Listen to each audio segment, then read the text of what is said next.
Is there an artist you absolutely adore and you wish you could master their art into your own work? If you're in the same boat as I am, you're in the right place.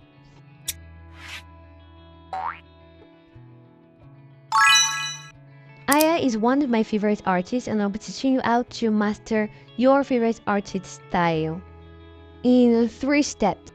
So the first thing I did was to find our brush or paintbrush, but we used different apps. She uses Procreate and I use IBI's Paint X, and I decided to use the pencil graphite for the line art and for the air, then pen fade for the color. I'll be dropping the QR code for those brushes at the end of the video. Well, after watching a reel, I decided to make my first attempt. Which brings us to step 1, study their fundamentals. And well,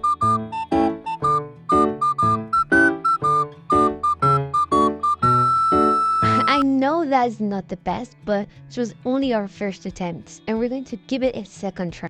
This time I decided to start with the line art and follow our reel very specifically. And then at this point did I figure out that the proportions were all up, so we're going to use the special button to adjust this later on, and I think that is fixed, I guess. So we're going to be using the same brown color for the air as we did in the first attempt. 2,000 years later. Well, I changed my mind and decided to use the blonde cause it looks cool, right? It does, like, it looks cool, right? And after so many blurs and erases, undo, we finally reached the end of, well, a second try. I mean, it's better than the first. Onto our last and final attempt. I'm going to be doing about 2 different poses that I got from Pinterest because Pickle Girl uses about 3 or 4. I used to have a hard time following references or drawing body, but I'm so good at it now because of practices, which brings us to our second step, practice. You should regularly create art inspired by your favorite artist. The more you practice, the better you'll become. Like me. Okay, I'm not saying I'm the best, but I'm better than I was a year ago, 6 months ago, 3 months, 1 month, 1 week. Just keep practicing and you get there. Maybe even better than you ever imagined. At this point, I had to add their ends. It literally looks like she's roller skating right now. Well, I think every artist has their struggles. Mine would be hands and feet, I think. If you guys didn't know, use IPA's app because it's free with a lot of brushes and all you have to do is watch an ad. My favorite part of drawing digitally would be the eyes because I could just copy and paste them naturally or duplicate them. It's really easy and I enjoy doing that. After making so many errors with the face, I had to consult the good old time-lapse of Aya. So I did some adjustments here and there, the cheeks, the head and everything. Oh, it was better than how I started. For the eyes on different characters, I usually copy the old face from one character to the other, then I make some adjustments. Rather than drawing them all over from the beginning, I just copy and paste and adjust. Onto the dresses, I got my inspo from Pinterest as usual. And, well, Google. I barely use Google, mostly Pinterest. I'm using a dark shade for the skin color because I wanted to experiment with something new, I guess, and just add my twist to it. Which brings us to the third step. Experiment and adapt. Instead of using just Aya's art for references, I decided to take other references from Pinterest, which would be my main point of focus, and I would not have to go back to our reference, except I am having some errors and mistakes and stuff. It's actually kind of looking good. I mean, it's getting better. Now, this is where I'll implement my twist in the clothes and the shading. In Pickles Girl's art, she doesn't paint our clothes or anything in a realistic way, but I actually love realism, kind of. So I'm going to be implementing that in this art.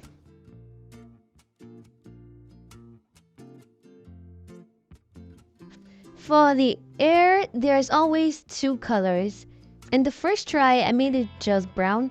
In the second try, I made it blonde and a hint of blue. And in this third try, I'll be making it blonde and a hint of pink. So it's like Barbie-ish, black Barbie, kinda. So I was struggling so bad with our blush color because it has to blend in with the skin color I chose.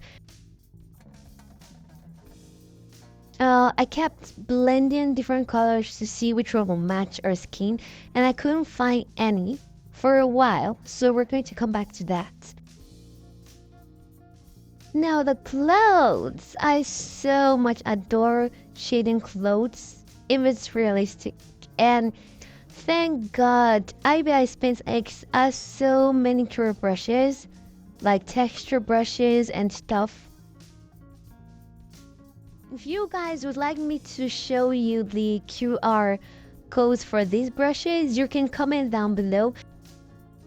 But I will be showing the 4 main brushes I used in this art, and might be dropping the rest of them later.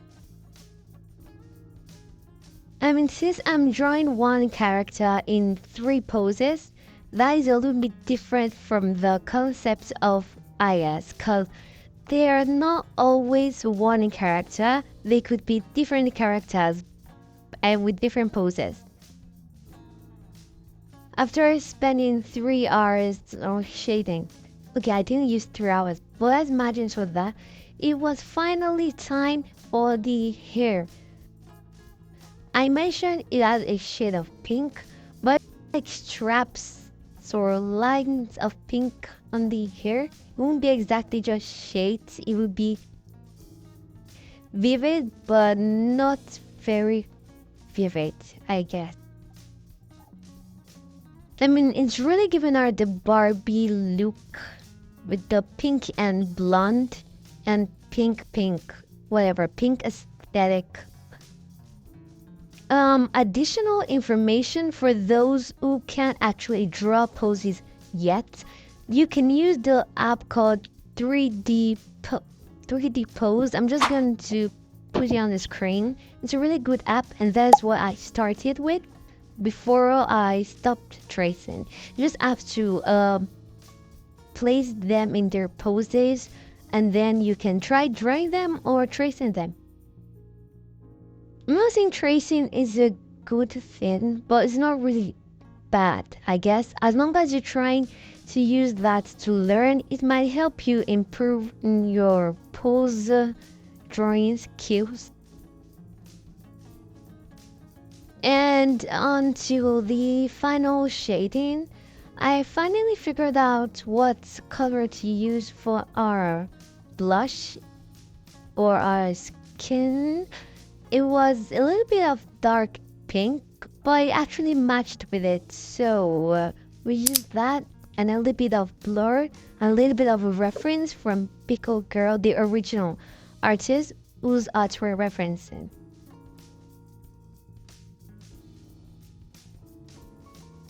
And then the finishing touches. Okay, and the background is actually fun to make, so I actually saved that separately from the art because it was actually cute. It looked like candy. I feel like we should add candy to it. Candy or cake. Then, after all the shading, following our original artist reference. Why am I saying original artist? She uses a black line to trace over the art where there is no shading, I guess, or a dark shaded line. It doesn't have to be black. And then the candy, maybe it wasn't candy, but it was cake and chocolate. I added that to the background to give a little spice or sugary background. And now the final reveal. I want you guys to rate all my attempts on a scale of 1 to 10 and put it down in the comments below. And here are the 4 main brushes I mentioned earlier that I used for the art. And I think it's really useful. See you guys later. Bye. And don't forget to like and subscribe.